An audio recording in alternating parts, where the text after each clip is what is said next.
Découvrons aujourd'hui la notion de solide. En géométrie, tu as déjà travaillé sur les figures géométriques.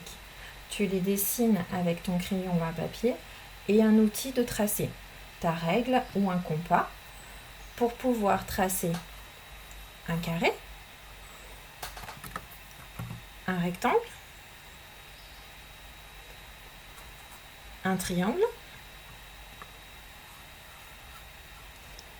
ou un cercle. Ce sont les 4 figures géométriques que tu connais. Elles sont dessinées à plat sur une feuille. Aujourd'hui, tu vas voir que les solides sont, eux, fabriqués en 3D, en relief. Je peux les prendre dans la main. Ce sont des vrais objets. Parmi ces solides, il y en a que tu connais déjà. Le cube. Tu joues avec depuis que tu es tout petit. Le cube est formé de différents carrés. Depuis que tu es petit, tu joues également avec des boules. Elles sont toutes rondes. Maintenant, il existe d'autres solides. Le pavé, qui est formé de rectangles et de carrés. Il existe également les pyramides. Elles sont formées d'une base sur laquelle est posé le solide et de triangles qui forment une pointe vers le sommet. Cette base peut être carré ou triangle. Tu as déjà entendu le mot de pyramide. Il en existe qui ont été fabriqués par l'homme en Égypte. Demande à papa ou maman de te montrer des photos. C'est fabuleux à regarder. Et enfin, un dernier solide que tu connais si tu es gourmand. Le cône. Et oui, comme ton cône de glace. Le cône est formé d'un cercle et d'une pointe. Pourquoi crois-tu qu'on a donné ce nom-là à tes glaces ? Lorsque nous avons appris les figures géométriques, nous avons appris un vocabulaire bien spécial.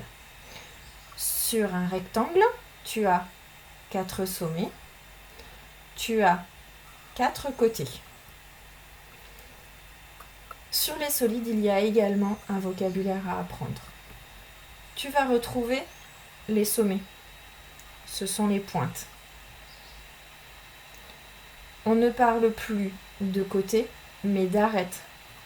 Tu peux passer ton doigt dessus, ça forme un angle. Et on va également parler de face, la partie toute plate. Ici, mon rectangle est l'une des faces de mon pavé.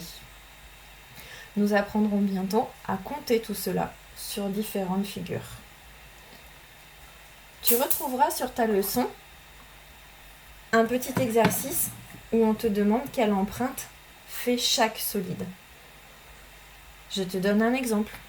J'ai pris ici de la farine pour te représenter ce qui se passe. Ça pourrait marcher aussi avec du sable ou avec de la terre, quelque chose dans lequel tu puisses laisser une empreinte.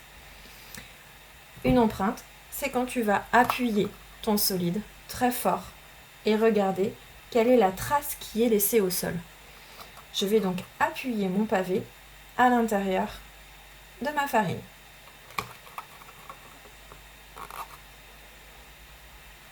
Que voit-on apparaître ? Eh oui, on voit apparaître un rectangle. On a bien dit que le pavé était constitué de rectangles et de carrés. Que se passe-t-il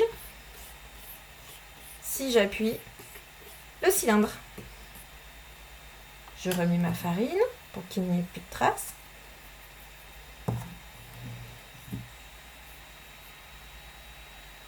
Et je vais venir appuyer mon cylindre.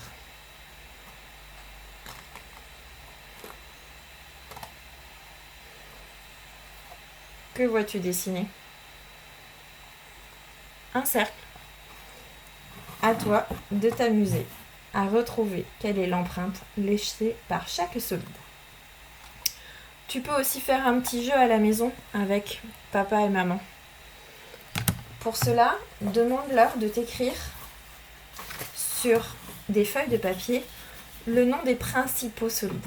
Alors, on va jouer avec le cube, le pavé, la boule et le cylindre. Tu peux rajouter la pyramide et le cône, mais tu te rendras compte que le jeu est tout de suite beaucoup plus difficile.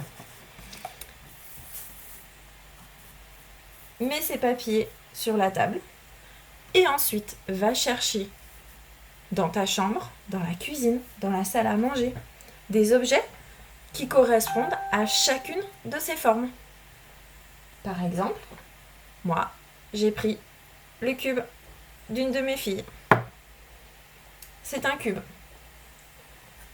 Je suis allée prendre un jeu de dinette. Quel est ce solide? Eh oui, c'est un cylindre. Et si je prends ma gomme? Ma gomme est un pavé.